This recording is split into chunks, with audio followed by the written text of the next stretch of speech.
علم دین کے فضائل۔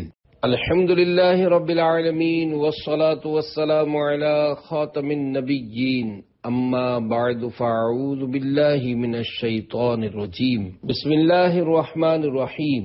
علم دین کے فضائل، احیاء العلوم جلد پہلی کے باب علم کا بیان سے کچھ ترمیم و اضافے کے ساتھ دعائے عطار، یا رب المصطفیٰ، جو کوئی 14 صفحات کا رسالہ علم دین کے فضائل پڑھ یا سن لے، اسے اپنی رضا کے لیے علم دین حاصل کرنے اور اس پر اخلاص کے ساتھ عمل کرنے کی توفیق عطا فرما اور اسے بے حساب بخش دے، آمین بجاہ خاتم النبیین صلی اللہ علیہ وآلہ وسلم۔ درود شریف کی فضیلت، فرمان آخری نبی صلی اللہ علیہ وآلہ وسلم، مسلمان جب تک مجھ پر درود شریف پڑھتا رہتا ہے، فرشتے اس پر رحمتیں بھیجتے رہتے ہیں۔ اب بندے کی مرضی ہے کم پڑھے یا زیادہ۔ صلو علی الحبیب صلی اللہ علی محمد۔ تخت بلقیس کس طرح آیا؟ ملکہ بلقیس کا تخت شاہی 80 گز لمبا اور 40 گز چوڑا تھا۔ یہ سونے چاندی اور طرح طرح کے جواہرات اور موتیوں سے آراستہ تھا۔ جب حضرت سلیمان علیہ السلام نے بلقیس کے قاصد اور اس کے تحائف کو ٹھکرا دیا اور اس کو یہ خط بھیجا کہ وہ مسلمان ہو کر میرے دربار میں حاضر ہو جائے، تو آپ کے دل میں یہ خواہش پیدا ہوئی کہ بلقیس کے یہاں آنے سے پہلے ہی اس کا تخت میرے دربار میں آ جائے۔ تخت منگوانے سے آپ کا مقصود یہ تھا کہ اس کا تخت حاضر کر کے اسے معجزہ دکھا دیں، تاکہ اس پر آپ علیہ السلام کی نبوت کی حقانیت یعنی سچائی ظاہر ہو جائے کہ معجزہ نبی کی صداقت پر دلیل ہوتا ہے۔ بعض مفسرین نے فرمایا کہ حضرت سلیمان علیہ السلام نے چاہا کہ بلقیس کے آنے سے پہلے اس تخت کی ہیئت و صورت بدل دیں اور اس سے اس کی عقل کا امتحان فرمائیں کہ وہ اپنا تخت پہچان سکتی ہے یا نہیں۔ چنانچہ آپ نے اپنے درباریوں سے فرمایا، جسے قرآن کریم میں کچھ یوں بیان کیا گیا ہے: قال يا أيها الملأ أيكم يأتيني بعرشها قبل أن يأتوني مسلمين قال عفريت من الجن أنا آتيك به قبل أن تقوم من مقامك وَإِنِّي عَلَيْهِ لَقَوِيٌّ أَمِينٌ۔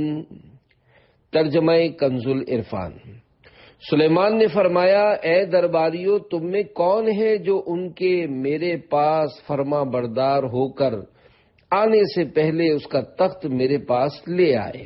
ایک بڑا خبیث یعنی بڑا سرکش جن بولا کہ میں وہ تخت آپ کی خدمت میں آپ کے اس مقام سے کھڑے ہونے سے پہلے حاضر کر دوں گا، اور میں بے شک اس پر قوت رکھنے والا امانت دار ہوں۔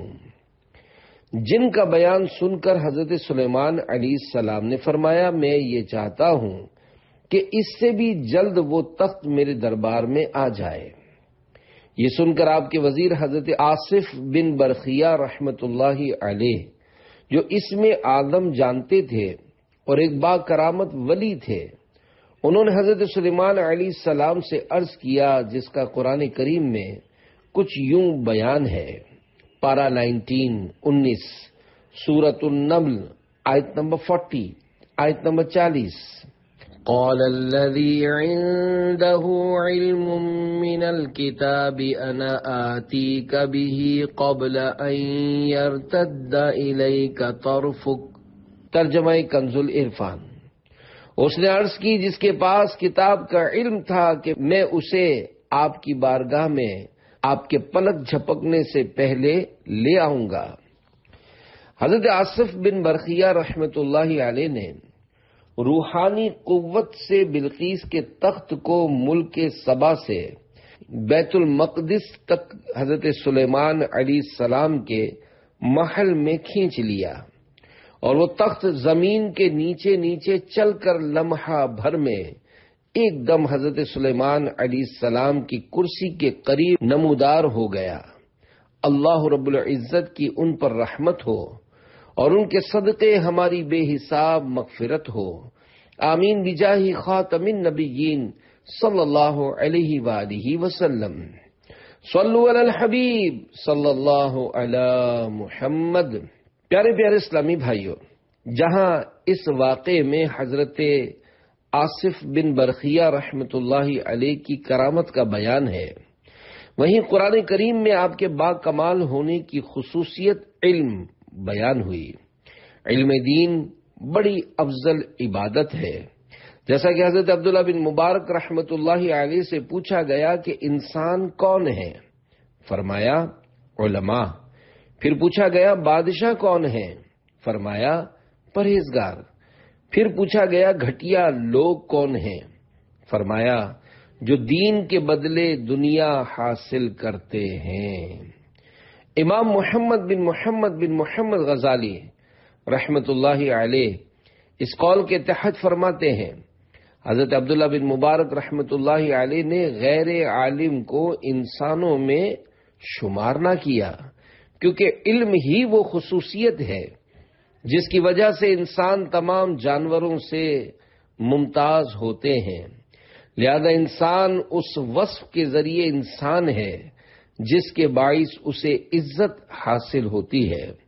وہ جسمانی قوت کی وجہ سے انسان نہیں، ورنہ اونٹ اس سے زیادہ طاقتور ہے، نہ جسامت کی وجہ سے انسان ہے، ورنہ ہاتھی کا جسم اس سے کہیں زیادہ بڑا ہے، نہ بہادری کے سبب، ورنہ درندے اس سے بڑھ کر بہادر ہیں، نہ اس لیے کہ وہ زیادہ کھاتا ہے کیونکہ بیل کا پیٹ اس سے زیادہ بڑا ہوتا ہے، بلکہ انسان علم ہی کے لیے پیدا کیا گیا ہے۔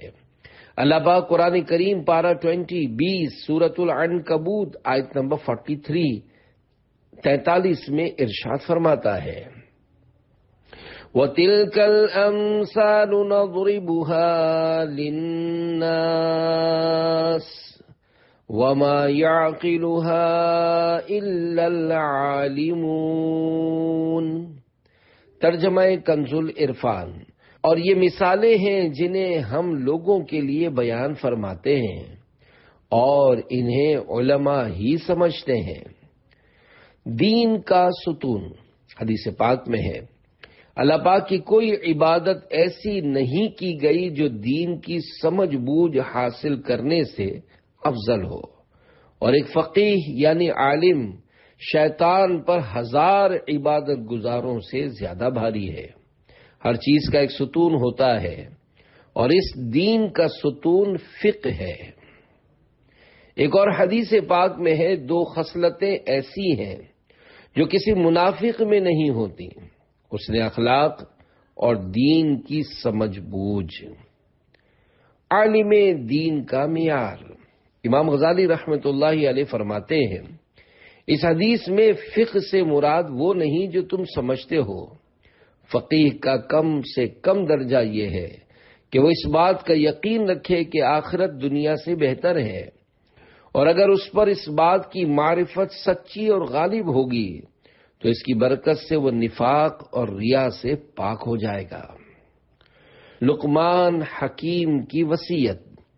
منقول ہے کہ حضرت لقمان رحمۃ اللہ علیہ نے اپنے بیٹے کو جو وصیتیں فرمائیں ان میں ایک وصیت یہ بھی تھی کہ بیٹا علماء کرام کی صحبت میں بیٹھا کرو، کیونکہ اللہ پاک نور حکمت سے دلوں کو ایسے زندہ کرتا ہے جیسے زمین کو مسلسل بارش سے۔ دل کی غذا۔ حضرت فتح موصلی رحمۃ اللہ علیہ نے لوگوں سے پوچھا، اگر مریض کو کھانے پینے اور دوا سے روک دیا جائے تو کیا وہ مر نہیں جائے گا؟ لوگوں نے کہا کیوں نہیں؟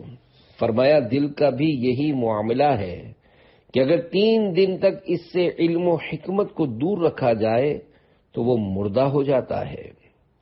امام غزالی رحمۃ اللہ علیہ فرماتے ہیں کہ حضرت فتح موصلی رحمۃ اللہ علیہ نے بالکل سچ فرمایا، کیونکہ جس طرح کھانا بدن کی غذا ہے، اسی طرح علم و حکمت دل کی غذا ہے، جن کی بدولت وہ زندہ رہتا ہے، اور جس کے پاس علم نہیں اس کا دل بیمار اور اس کی موت لازمی ہے، لیکن اسے اس بات کی خبر نہیں ہوتی، کیونکہ دنیا کی محبت اور اس میں مشغولیت اس کے احساس کو ختم کر دیتی ہے، جیسا کہ خوف کے غلبے کے وقت زخم کی تکلیف کا احساس نہیں رہتا، اگرچہ تکلیف موجود ہوتی ہے، پھر جب موت اس سے دنیا کے بوجھ اتارتی ہے تب وہ اپنی ہلاکت محسوس کر کے بہت پچھتاتا ہے، لیکن پھر یہ اس کے حق میں بے فائدہ ہوتا ہے۔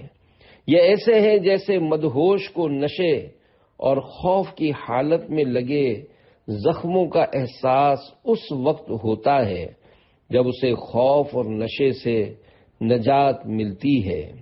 ہم پردے کھلنے کے دن سے اللہ پاک کی پناہ مانگتے ہیں، بے شک لوگ سوئے ہوئے ہیں، جب مریں گے تو ان کی آنکھیں کھل جائیں گی۔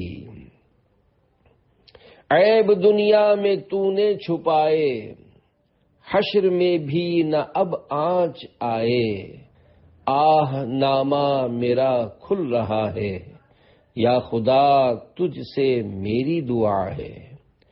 لباس حیا، اللہ پاک پارہ 8 سورۃ الاعراف آیت 26 میں ارشاد فرماتا ہے، یا بنی آدم قد انزلنا علیکم لباسا یواری سوآتکم وریشا وَلِبَاسُ التَّقْوَى ذَلِكَ خَيْرٌ۔ ترجمہ کنز العرفان، اے آدم کی اولاد، بے شک ہم نے تمہاری طرف ایک لباس وہ اتارا جو تمہاری شرم کی چیزیں چھپاتا ہے، اور ایک لباس وہ جو زیب و زینت ہے، اور پرہیزگاری کا لباس سب سے بہتر ہے۔ ایک قول یہ ہے کہ اس آیت میں لباسا سے علم، ریشا سے یقین اور لباس التقوی سے حیا مراد ہے۔ حضرت وہب بن منبر یمانی رحمت اللہ علیہ سے روایت ہے کہ ایمان بے لباس ہے، اس کا لباس پرہیزگاری ہے، جبکہ اس کی زینت حیا اور اس کا پھل علم ہے۔ شہر کے حاکم سے ملنے کا وقت نہیں۔ عظیم تابعی بزرگ حضرت سالم بن ابو جعد رحمت اللہ علیہ بیان کرتے ہیں کہ مجھے میرے مالک نے 300 درہم میں خرید کر آزاد کر دیا، تو میں نے سوچا کہ اب کون سا پیشہ اختیار کروں۔ بالآخر علم دین حاصل کرنے میں مشغول ہو گیا۔ ابھی سال بھی نہیں گزرا تھا کہ شہر کا حاکم مجھ سے ملنے کے لیے آیا، لیکن میں نے اسے اجازت نہ دی۔ ایک بزرگ کا فرمان ایسے معاملے پر کیا خوب صادق آتا ہے۔ چنانچہ حضرت ابو اسود رحمت اللہ علیہ نے فرمایا، علم سے بڑھ کر عزت والی چیز کوئی نہیں۔ بادشاہ لوگوں پر حکومت کرتے ہیں، جبکہ علماء بادشاہوں پر حکومت کرتے ہیں۔ فضیلت کا لغوی اور اصطلاحی معنی، امام غزالی رحمت اللہ علیہ فرماتے ہیں کہ لفظ فضیلت فضل سے لیا گیا ہے، اور فضل زیادہ ہونے کو کہتے ہیں۔ جب دو چیزیں کسی بات میں مشترک یعنی ایک جیسی ہوں اور ان میں سے ایک کسی اضافی بات سے خاص ہو تو کہا جاتا ہے کہ یہ اس سے افضل ہے اور اسے اس پر فضیلت حاصل ہے، جبکہ وہ اضافی بات اس میں موجود ہو جو اس کے لیے کمال کی بات ہو، جیسا کہ کہا جاتا ہے گھوڑا گدھے پر فضیلت رکھتا ہے، کیونکہ بوجھ اٹھانے کی قوت میں تو گھوڑا اور گدھا برابر ہیں، لیکن حملہ کرنے، دوڑنے، سخت حملہ آور ہونے کی قوت اور اچھی صورت کی خوبیاں گھوڑے میں اضافی ہیں۔ اب اگر بالفرض گدھے کو اضافی سامان کے ساتھ خاص کیا جائے تو یہ نہیں کہا جا سکتا کہ وہ گھوڑے پر فضیلت لے گیا، کیونکہ یہ جسمانی اضافہ ہے، جبکہ حقیقت میں کمی جو کہ کوئی کمال کی بات نہیں، اس لیے کہ حیوان میں جسم نہیں بلکہ معنویت یعنی اصلیت اور اس کی صفات مقصود ہوتی ہے۔ مزید فرماتے ہیں علم کو اپنی ذات کے اعتبار سے کسی کی طرف اضافت کیے بغیر مطلقاً فضیلت حاصل ہے، کیونکہ یہ اللہ پاک کا وصف کمال انبیاء کرام اور ملائکہ اعظام علیہم السلام کا شرف ہے۔ پسندیدہ چیز کی طرف رغبت کی وجہ، امام غزالی رحمت اللہ علیہ فرماتے ہیں یاد رہے کہ ایسی بہترین چیزیں جنہیں حاصل کرنے کا شوق ہوتا ہے ان کی 3 قسمیں ہیں۔ نمبر 1، ایسی چیز جسے حاصل کرنے کا مقصد کوئی اور وجہ ہو، جیسے روپے پیسے۔ دراصل روپے پیسے کاغذ کے ٹکڑے ہیں، ان کا کوئی فائدہ نہیں ہے، کیونکہ کاغذ کے نوٹ کھانے سے نہ پیٹ بھرتا ہے نہ پیاس بجھتی ہے۔ اگر اللہ پاک ان کے ذریعے ہماری ضروریات حاصل کرنا آسان نہ فرماتا تو یہ نوٹ اور ردی کے کاغذ برابر ہوتے ہیں۔ حضرت وہب بن منبہ رحمت اللہ علیہ سے درہم و دینار کے متعلق پوچھا گیا تو آپ نے فرمایا یہ انسان کے گزر بسر کے لیے زمین میں اللہ پاک کی مہریں ہیں، نہ کھائی جاتی ہیں نہ پی جاتی ہیں، تم انہیں جہاں بھی لے جاؤ گے تمہاری ضرورت پوری ہوگی۔ نمبر 2، وہ چیز جسے حاصل کرنے کا مقصد خود وہی چیز ہو، جیسے آخرت کی کامیابی اور اللہ پاک کے دیدار کی لذت۔ اللہ پاک کی عطا کی گئی نعمتوں میں سب سے افضل و اعلیٰ یہ قسم ہے۔ نمبر 3، وہ چیز جسے حاصل کرنے کا مقصد خود وہ چیز بھی ہوتی ہے اور کبھی اس سے کوئی دوسری چیز بھی حاصل کی جا سکتی ہے، جیسے انسان چاہتا ہے کہ اس کا جسم سلامت رہے، کیونکہ اگر اس کے پاؤں کو چوٹ لگتی ہے تو تکلیف ہونے کے ساتھ ساتھ اس کی ضروریات زندگی کے کاموں میں حرج بھی آتا ہے، اس لیے بندہ کوشش کرتا ہے کہ اس کا جسم سلامت رہے۔ اب اس اعتبار سے علم کو دیکھیں تو علم اپنی ذات کے اعتبار سے لذیذ ہے، لہذا دوسری قسم میں شامل ہے جو پہلی سے افضل ہے، نیز وہ آخرت اور اس کی کامیابی کا وسیلہ اور اللہ پاک کے نزدیک ہونے کا ذریعہ ہے کہ اس کے بغیر قرب الہی حاصل نہیں ہوتا۔ آدمی کے حق میں سعادت ابدی یعنی ہمیشہ ہمیشہ کے لیے سعادت مندی کا مرتبہ سب سے بلند ہے اور اس کا وسیلہ سب چیزوں سے افضل ہے، اور سعادت ابدی بغیر علم و عمل کے حاصل نہیں ہو سکتی، اور علم کی کیفیت کا علم نہ ہو تو وہ عمل تک رسائی نہیں ہوتی۔ پتہ چلا کہ دنیا و آخرت کی اصل سعادت علم ہے، اسی لیے یہ سب سے افضل ہے۔ ایک روایت میں ہے تمہارے دین کا افضل عمل وہ ہے جو آسان ترین ہو، اور دین سیکھنا سب سے افضل عبادت ہے۔ مال سے بہتر۔ مسلمانوں کے چوتھے خلیفہ امیر المومنین حضرت علی المرتضیٰ رضی اللہ عنہ نے حضرت کمیل بن زیاد نخعی رحمت اللہ علیہ سے فرمایا، اے کمیل، علم مال سے بہتر ہے کہ علم تیری حفاظت کرتا ہے جبکہ مال کی تجھے حفاظت ہوتی ہے۔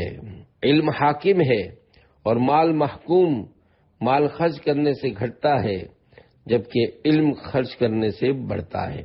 مزید فرمایا، رات بھر عبادت کرنے والے دن بھر روزہ رکھنے والے مجاہد سے عالم افضل ہے، اور عالم کی موت سے اسلام میں ایسا رکھنا یعنی گیپ پڑتا ہے جسے اس کے نائب کے سوا کوئی سوالی نہیں بھر سکتا۔ آپ رضی اللہ عنہ نے کچھ اشعار پڑھے جن میں یہ بھی ہے، علم کے ذریعے کامیابی حاصل کرو، ہمیشہ کی زندگی پاؤ گے۔ لوگ مر جاتے ہیں جبکہ علماء زندہ رہتے ہیں۔ مشکلات آسان ہو جائیں گی۔ حضرت زبیر بن ابو بکر رحمت اللہ علیہ بیان کرتے ہیں کہ میں عراق میں تھا، میرے والد محترم نے مجھے پیغام بھیجا کہ علم کو لازم کر لو، اگر غریب ہو تو یہ تمہارا مال ہے اور اگر غنی ہو تو یہ تمہارا جمال ہے۔ ایک روایت میں ہے جو علم دین حاصل کرے گا اللہ پاک اس کی مشکلات کو آسان فرما دے گا اور اسے وہاں سے رزق عطا فرمائے گا جہاں اس کا گمان بھی نہ ہوگا۔ عالم دین کی وفات حدیث پاک میں ہے، عالم زمین میں اللہ پاک کا امین ہوتا ہے۔ ایک اور روایت میں ہے، ایک قبیلے کی موت ایک عالم کی موت سے آسان ہے۔ کسی عقل مند کا قول ہے کہ عالم کی وفات پر پانی میں مچھلیاں اور ہوا میں پرندے روتے ہیں، عالم کا چہرہ غائب ہو جاتا ہے لیکن اس کی یادیں باقی رہتی ہیں۔ علم کا اخروی فائدہ، امام غزالی رحمت اللہ علیہ فرماتے ہیں، علم اس وجہ سے بھی افضل ہے کہ تم جانتے ہو کسی چیز کا نتیجہ جتنی عظمت و شان والا ہوگا وہ چیز بھی اتنی ہی فضیلت والی ہوگی، اور تم جان چکے ہو کہ علم دین کا اخروی فائدہ اللہ پاک کا قرب مل جانا ہے، جبکہ دنیا میں اس کا فائدہ یہ ہے کہ عزت و وقار میں اضافہ اور طبیعتوں میں ضروری طور پر احترام کرنا پایا جاتا ہے۔ یہ مطلق علم کی فضیلت ہے۔ پھر علوم مختلف ہیں، جب علم افضل امور میں سے ہے تو اسے حاصل کرنا افضل کام کی جستجو کرنا اور سکھانا افضل کام کا فائدہ پہنچانا ٹھہرا۔ عالم کے 4 حروف کی نسبت سے 4 احادیث مبارکہ۔ نمبر 1، وہ عالم دین بہت اچھا ہے، اگر اس کی ضرورت پڑے تو نفع پہنچا دے، اگر اس سے بے پرواہی ہو تو اپنے آپ کو بے نیاز رکھے۔ نمبر 2، عالم اور عابد کے درمیان 100 درجے ہیں اور ہر 2 درجوں کے درمیان اتنا فاصلہ ہے جتنی مسافت سدھایا ہوا عمدہ گھوڑا 70 سال تک دوڑ کر طے کرتا ہے۔ نمبر 3، حدیث پاک میں ہے مومن عالم مومن عابد پر 70 درجے زیادہ فضیلت رکھتا ہے۔ نمبر 4، بارگاہ رسالت میں عرض کی گئی، یا رسول اللہ صلی اللہ علیہ وآلہ وسلم افضل عمل کون سا ہے؟ پیارے مصطفیٰ صلی اللہ علیہ وآلہ وسلم نے ارشاد فرمایا، العلم باللہ۔ عرض کی گئی، یا رسول اللہ صلی اللہ علیہ وآلہ وسلم آپ کون سا علم مراد لیتے ہیں؟ ارشاد فرمایا، اللہ پاک کی ذات کا علم، یعنی اللہ پاک کی معرفت یعنی پہچان کا علم۔ عرض کی گئی، ہمارا سوال عمل کے متعلق ہے، جبکہ آپ صلی اللہ علیہ وآلہ وسلم علم کا ارشاد فرما رہے ہیں۔ ارشاد فرمایا، اللہ پاک کی ذات کا علم ہو تو تھوڑا عمل بھی فائدہ دیتا ہے، اور اگر یہ نہ ہو تو زیادہ عمل بھی فائدے سے خالی ہوتا ہے۔ دنیا و آخرت کی بھلائی سے کیا مراد ہے؟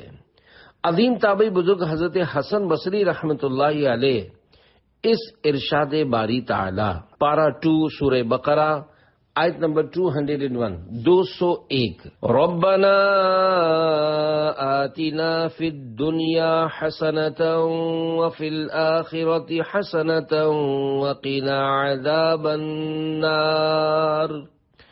ترجمہ کنز العرفان، اے ہمارے رب، ہمیں دنیا میں بھلائی عطا فرما اور ہمیں آخرت میں بھی بھلائی عطا فرما اور ہمیں دوزخ کے عذاب سے بچا۔ کی تفسیر میں فرماتے ہیں، دنیا میں حسنۃ سے مراد علم و عبادت ہے، جبکہ آخرت میں اس سے مراد جنت ہے۔ علم دین کی فضیلت پر مشتمل اقوال بزرگان دین۔